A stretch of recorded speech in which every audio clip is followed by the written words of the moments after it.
Welcome to our channel. Today we how to register with IFTTT for simple automation tasks, beginner guide step by step clearly. Visit the IFTTT website by entering www.iftt.com into your browser. Click on the sign up button located at the top right corner of the home page. You will be taken to a registration page. Here, you can choose to sign up using your Google account, Apple ID, or create a new account with an email address. If you're using an email address, enter it in the provided field.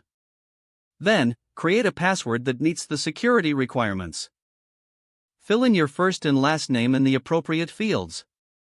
After that, click on the Create Account button to proceed.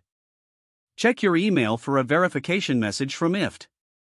Click on the verification link in that email to confirm your account. Once your account is verified, return to the IFTTT website. Log in using your new credentials. Upon logging in, you'll be greeted with the IFTTT dashboard. Here, you can explore various automation options called applets. To start creating your own applet, click on the Create button. Follow the on-screen prompts to set up your first automation task. Choose a trigger service, which is the service that will initiate your applet. Select a specific trigger related to that service. Next, choose an action service, which is the service that will respond to the trigger.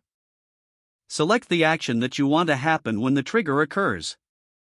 Review the applet settings and give your applet a descriptive name. Once you're satisfied, click on the Finish button to activate your applet. You can manage your applets from the dashboard at any time. Explore and experiment with different services and applets to enhance your automation experience. That's it. You're now registered and ready to automate tasks with IFTTT. If the page does not load, refresh the browser or try again in a private or incognito window. Make sure you are using the correct email address, then retype it carefully to avoid small typos. If your password is not accepted, use the reset option and create a new strong password you can remember. Check your spam folder for verification or security emails, then complete any requested confirmation steps. Don't forget to like this video and subscribe to our channel for more step-by-step tech guides.